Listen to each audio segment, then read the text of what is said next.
आप देख रहे हैं दूरदर्शन उत्तर प्रदेश, जहां एक तरफ महाकुंभ का परचम प्रदेश देश के साथ विश्व पटल पर ऐतिहासिक कीर्तिमान स्थापित किया, वहीं अब उसकी छवि धूमिल करने का प्रयास किया जा रहा है। हाल ही में बीबीसी ने महाकुंभ को लेकर एक रिपोर्ट में जारी की, जिसमें महाकुंभ पर भी कई सवाल उठाए हैं। ऐसे में सवाल ये बनता है कि आखिर इन बातों में कितनी सच्चाई है। मामले की जांच करने जब डीडीयूपी की टीम प्रदेश सरकार के मंत्री AK शर्मा के यहां पहुंची तो मामला कुछ और ही निकला। महाकुंभ का कीर्तिमान प्रदेश देश और विश्व पटल पर ऐतिहासिक उपलब्धि हासिल किया, जिसका परचम देश नहीं विदेशों तक लहराया। वहीं अगर बात करें तो कुछ लोग उसकी छवि धूमिल करना चाहते हैं। हमारे साथ वरिष्ठ मंत्री हैं प्रदेश सरकार के AK शर्मा जी। मंत्री जी, एक बीबीसी की रिपोर्ट आई है जिसमें उन्होंने ये बात कही है कि वहां पे कुछ ऐसे आंकड़े छुपाए गए हैं, कुछ बताया है इस तरह की बातें, जिसको लेकर अखिलेश यादव ने ये बोला कि वहां पे प्रचार प्रसार की जो सरकार ने प्रचार प्रसार किए थे वो उस तरह से नहीं हो पाए जिस तरह से होने चाहिए थे, उस तरह से व्यवस्थाएं नहीं थी। उसको लेकर क्या कहना चाहते हैं? देखिए, शुरुआत से ही महाकुंभ का जो पावन पर्व हुआ उसको लेकर के माननीय अखिलेश यादव जी हमेशा ही निगेटिव बोलते रहे शुरुआत से ही। अगर आपको याद हो तो महाकुंभ अभी 2-3 महीना शेष था, तभी उन्होंने कहना शुरू किया कि बिजली के खंभे लगे हैं, तार नहीं लगे हैं, नदी के बीच में पॉन्टून ब्रिज अभी तैयार नहीं है। सारी की सारी तैयारियां समय से हो गई थीं और आपने देखा होगा, पूरी दुनिया ने देखा होगा कि बिजली के खंभे भी लगे, बिजली के तार भी लगे और दुनिया का एक झिलमिल सितारों जैसा एक नगर भी पूरी दुनिया ने देखा। इवन इंटरनेशनल स्पेस स्टेशन तक से वैज्ञानिकों ने, नासा के वैज्ञानिकों ने जो अंतरिक्ष में थे, उन्होंने भी पृथ्वी पर सबसे ब्राइट स्पॉट की संज्ञा देते हुए प्रयागराज की महिमा का वर्णन किया। जैसे ही कुंभ शुरू हुआ, महाकुंभ शुरू हुआ, उन्होंने कहना शुरू किया कि यहाँ तो कोई आने वाला ही नहीं है, बसें खाली आ रही हैं, ट्रेनें खाली आ रही हैं। आपने अच्छा हुआ कि बीबीसी ने एक रिपोर्ट ला करके एक अवसर दिया। जो चीज़ माननीय अखिलेश यादव जी अपने कहने से, अपने कथनी और करनी से देश की जनता को जिस काम के लिए, जिस बात के लिए कन्विंस नहीं कर पाए, आप जैसे देश की मीडिया को कन्विंस नहीं कर पाए। देश की मीडिया भी महाकुंभ का गुणगान ही किया है। छोटी मोटी कमियां हर जगह इतने बड़े आयोजन में होती हैं, लेकिन सामान्य रूप से देश की मीडिया ने भी हमारे कार्यों का समर्थन किया, हमारे प्रयासों का समर्थन किया। वहीं अब अखिलेश यादव को एक विदेशी मीडिया चैनल से समर्थन मिल गया तो उनका कॉलर जो है हाई हो गया, टाइट हो गया और उन्होंने तुरंत आनन फानन में बिना कोई देर किए उस बीबीसी की रिपोर्ट को ट्वीट भी किया। तो मुझे तो लगता है कि मेरा ऐसा खुद का मानना है कि ये बीबीसी की रिपोर्ट भी समाजवादी पार्टी के ही कुछ लोगों के द्वारा प्रायोजित एक रिपोर्ट है। मुझे कुछ लोगों ने बताया है कि कुछ ऐसे लोग हैं जो समाजवादी पार्टी का भी मीडिया का काम देखते हैं और बीबीसी में भी उनकी घुसपैठ है, उनका स्थान है, कोई फॉर्मल रोल भी है। ऐसा हमारे पास कुछ पेपर्स हैं। इतना ही नहीं, वो जो समाजवादी पार्टी के लोग हैं वो इंडिया गठबंधन की भी मीडिया और प्रचार की टीम के भाग हैं। तो ऐसे तत्वों से पहली बात तो मैं कहूँगा कि बीबीसी एक बहुत ही सम्मानित चैनल है, मीडिया ग्रुप है। पूरी दुनिया उस पर विश्वास रखती है और बहुत श्रद्धा और सम्मान के साथ देखती है। हम लोग भी अपने विद्यार्थी जीवन से बीबीसी के प्रति बहुत आदर सम्मान रखते हैं। पहला सुझाव तो मेरा बीबीसी के लिए है कि उसे ऐसे राजनीतिक तत्वों से बचना चाहिए। राजनीतिक कमेंट करने वाले, राजनीतिक पक्ष रखने वाले, राजनीतिक विचार रखने वाले लोगों से बचना चाहिए। उसे ऑब्जेक्टिव एनालिसिस करनी चाहिए। दूसरी बात मैं कहना चाहूँगा कि जब अखिलेश यादव जी स्वयं मुख्यमंत्री थे और समाजवादी पार्टी, उनके भी पहले तीन टर्म समाजवादी पार्टी का रहा, चौथे मुख्यमंत्री वो थे। कांग्रेस भी रही बहुत सालों तक सत्ता में। लखनऊ हो, चाहे आगरा हो, चाहे गोरखपुर हो, चाहे गाजियाबाद हो, लाखों टन कचरा इन लोगों के समय में, इन 50, 60, 70 सालों में हर नगर में, किसी भी नगर में आप जाइए तो इकट्ठा हुआ देखने को मिलता है। हमारे माननीय प्रधानमंत्री जी के स्वच्छ भारत के आह्वान के बाद और यहाँ उत्तर प्रदेश में डबल इंजन की सरकार बनने के बाद वेस्ट डिस्पोजल पर हम लोगों ने बहुत ही ज़्यादा भार दिया है। पिछले मैं अपने कार्यकाल की अगर बात करूं तो पिछले 2 सालों के अंदर ही हम लोगों ने लाखों टन कूड़ा जो है वो कचरे का पहाड़ जो है वो दूर किया है। उदाहरण के रूप में मैं दिखाना चाहूँगा कि लखनऊ में 2 डंप साइट्स, एक जगह घेला करके एक जगह है जो क्रम नंबर 1 पर इस टेबल में लिखा हुआ है, वहाँ 6.5 लाख टन मीट्रिक टन कूड़ा का पहाड़ बना हुआ था, जो समाजवादी पार्टी की देन थी, जो कांग्रेस सरकार की देन थी, और उसे हम लोगों ने दूर करके अटल वन नाम का एक बहुत ही सुंदर रमणीय स्थान बना दिया है। उसी प्रकार लखनऊ की अगर हम बात करें तो शिवरी करके एक जगह है जहां लगभग 19 लाख टन कूड़े का पहाड़ इन पिछली सरकारों के 60-70 साल के शासनकाल में इकट्ठा हुआ था। उसे हमने अपने कार्यकाल में, अभी हम लोग उस पर काम कर भी रहे हैं, उस 19 लाख में से 13 लाख टन कूड़े का पहाड़ जो है हम लोग दूर कर चुके हैं, उसको प्रोसेस कर चुके हैं।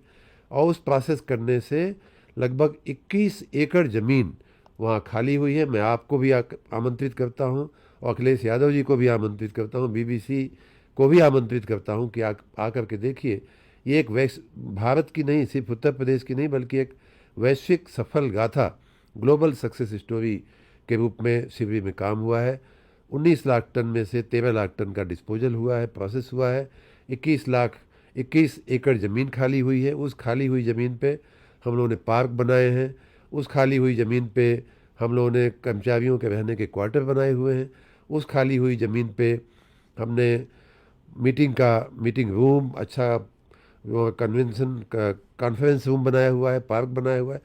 मंत्री जी एक बात और कहेंगे कि सच्चाई की अगर बात करें तो जिस तरह कुंभ में लगातार आप खुद लगे हुए थे शुरुआत दौर से, और 2 महीने जिस तरह गए वहाँ पे अन्य प्रदेशों से लोग आए, देश के बाहर से लोग आए, लेकिन जो मैनेजमेंट था, जो सफाई थी, सफाई और कचरे की जहाँ बात हो रही है, जहाँ 66 करोड़ लोग श्रद्धालु आए गए, वहाँ पे जो सफाई का मैनेजमेंट था उसको हम लोग खुद देखे, प्रत्यक्ष वहाँ रहे 2 महीने तक।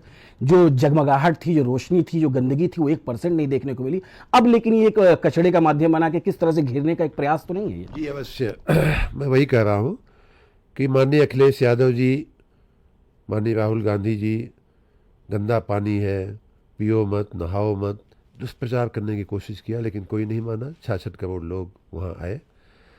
उन्होंने कहा कि गंदगी है, यहाँ गंदगी है, वहाँ गंदगी, कोई नहीं माना। सबको आपने भी कहा, आपने भी इस बात को कहा, और सब ने एक मत से, एक सुर से ये बात निकल के आई कि जितनी स्वच्छता हो सकती है, जितनी स्वच्छता की अपेक्षा होती है, उससे भी बेहतर स्वच्छता कर करके दिखाई गई है।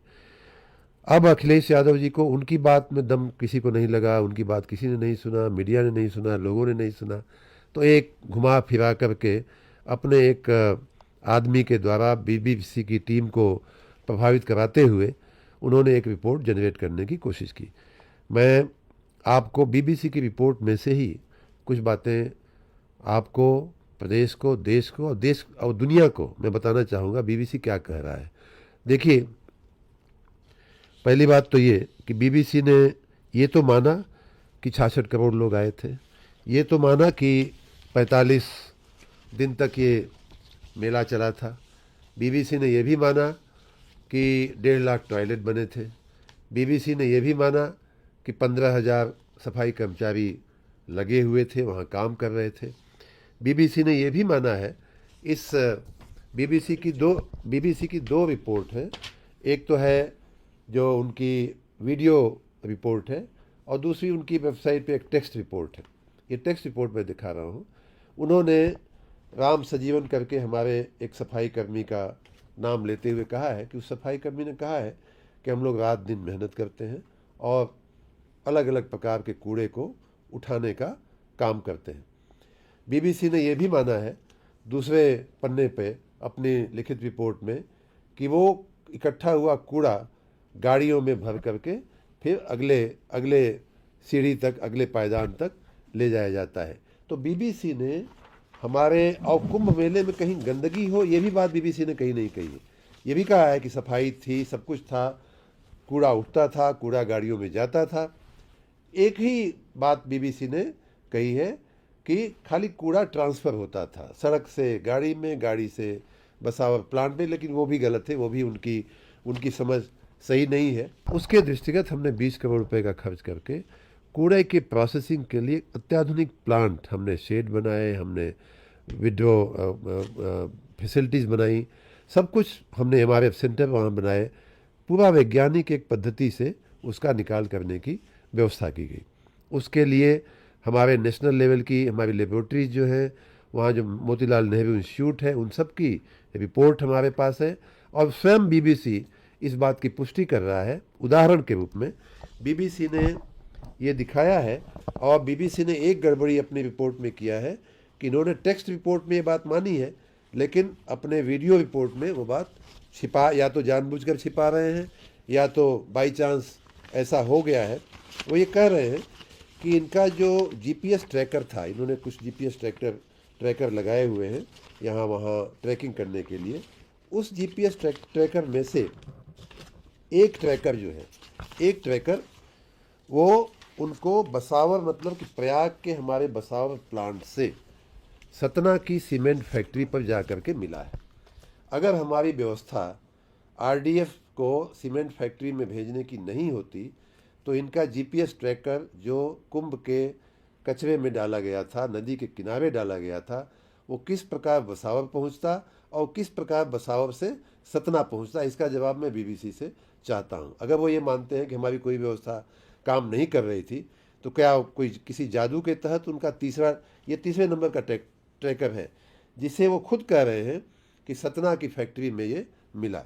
अब ये सतना की फैक्ट्री में कैसे पहुंचा? हमारी व्यवस्था ही यही है। यही हम कहना चाह रहे हैं कि हमारी पहली व्यवस्था ये है कि जो हमारा रिफ्यूज डिराइव फ्यूल होता है, RDF होता है, जो ज्वलनशील होता है, जिसमें फ्यूल की पोटेंशियल होती है, उसको हम सीमेंट फैक्ट्रियों को बेच देते हैं।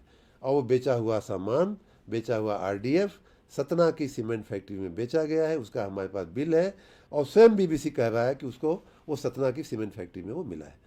अखिलेश यादव की सरकार ने प्रयाग में, मैं तो पूछना चाहूँगा, अखिलेश यादव की सरकार ने प्रयाग में नगर निगम से, या उनके समय में भी एक महाकुंभ हुआ था, उनके समय में भी 2013 में, और उसके समय में कुंभ, आजम खान साहब मिनिस्टर थे और हादसा हुआ। क्या उन्होंने डिस्पोजल की व्यवस्था किया था, ये हमें जरा बता दें। एक छटाक वहाँ कूड़े के प्रोसेसिंग की कोई व्यवस्था नहीं थी। जो भी व्यवस्था हुई है हमने अभी किया है, महाकुंभ के चलते किया है, 20 करोड़ रुपए लगा करके किया है। और उसमें आप इस टेबल पे फोकस भी कर सकते हैं। हमने तरह तरह की वहाँ व्यवस्थाएं, मानसून शेड का निर्माण किया है, मानसून शेड का निर्माण किया है, हमने विड्रो पैड का निर्माण किया है, सॉलिड वेस्ट प्रोसेसिंग प्लांट की स्थापना किया है, MRF सेंटर का किया है लिगेसी वेस्ट को प्रोसेस करने। तो ये हम बहुत ही वैज्ञानिक ढंग से कर रहे हैं, और इसमें कहीं कोई कमी BBC को भी नहीं दिखी है। वास्तविक बात तो ये है कि BBC भी वही बात बोल रही जो हम बोल रहे हैं। उन्होंने कहा कि कूड़ा इकट्ठा हुआ, डायपर सहित कूड़ा जो महाकुंभ में इकट्ठा हुआ, वो सतना की सीमेंट प्लांट तक पहुंचा है। उनकी लिखित रिपोर्ट में हम भी यही कह रहे हैं कि हम उसको वैज्ञानिक ढंग से, हम भी ये कह रहे हैं कि कंपोस्ट खाद हम बनाते हैं और उसको हम किसानों को देते हैं। एक और बात वो कह रहे हैं डायपर्स की। मैंने जैसा कि पढ़ाया आपको, स्वयं अपनी रिपोर्ट में BBC ने कहा है कि डायपर सीमेंट प्लांट तक पहुंचा है। लास्ट लाइन आप पढ़िए, इसमें डायपर भी शामिल है। स्वयं उन्होंने कहा है कि डायपर जो है जलने के लिए वहाँ भेजे जा चुके हैं। तो इससे ज़्यादा, इससे बारीक, इससे सूक्ष्म प्रबंधन क्या हो सकता है, मैं समझ नहीं पा रहा हूँ। BBC को मैं विनम्रता से सलाह दूंगा कि राजनीतिक हथकंडों में न पड़े। आपकी ब्रांड बहुत बड़ी है। ये तो हमारे यहाँ एक कहावत है कि नाम बेचकर चॉकलेट खाना या लेमन जूस खाना या गट्टा खा जाना, हमारे भोजपुरी में एक कहावत होती थी। तो वैसे ही BBC को अपनी ब्रांड का ख्याल करना चाहिए। और इतना बड़ा आयोजन, 66 करोड़ लोग, जो UK की पॉपुलेशन की 10 गुना पॉपुलेशन है, और अमेरिका की पॉपुलेशन की 2 गुना पॉपुलेशन है। अन्य किसी भी देश की, भारत और चाइना छोड़ दिया जाए तो किसी भी देश की पॉपुलेशन इतनी बड़ी पॉपुलेशन एक जगह आकर के 45, 50, 60 दिन तक रही है। न कभी एक बार बिजली गई है, न एक बार गंदगी की कोई शिकायत आई। आपने स्वयं कहा कि 1.5 लाख टॉयलेट, BBC स्वयं कह रही है, कहीं कोई न पानी की कमी होने दी गई, न कहीं टॉयलेट की सफाई की कमी होने दी गई, न ही कहीं घाटों पे सफाई की कमी होने दी गई। इन सारी दिव्य व्यवस्थाओं के बीच इस तरह की छोटी छोटी खुराफात खोज करके और जनमानस को गुमराह करने का जो प्रयास बीबीसी ने किया है, मैं उसकी निंदा करता हूँ। और भी दुख की बात है कि हमारे देश की राजनीतिक और प्रदेश की राजनीतिक पार्टियाँ ऐसी विदेशी मानसिकता के लोगों को प्रोत्साहन दे रही हैं। ये उससे भी दुखद बात है। और देश ने देखा है, प्रदेश ने देखा है, पूरी दुनिया ने देखा है, मीडिया ने देखा है कि कितनी दिव्य और भव्य व्यवस्था महाकुंभ में की गई थी। बिल्कुल, देखिए साफ कहना था, क्योंकि अगर बात करें महाकुंभ की तो जिस तरह से उसकी भव्यता थी वो कहीं ना कहीं विश्व पटल पे सबके सामने आई। और लगातार देखिए प्रत्यक्षम किम प्रमाणम कहा जाता है, क्योंकि सरकार के पास हर वो दस्तावेज है, हर वो कागज है, आरोप लगाया उसके जवाब में वो सारे कागजात मौजूद हैं। तो कहीं ना कहीं बीबीसी किसी राजनीतिक षड्यंत्र का शिकार हो रहा है, ऐसा साफ साफ मंत्री जी का कहना था। उनको और साथ ही ऐसी संस्था को इस तरह के मामलों में नहीं पड़ना चाहिए। वीडियो जर्नलिस्ट दिनेश सिंह के साथ अभिषेक मणि त्रिपाठी, डीडी न्यूज, लखनऊ।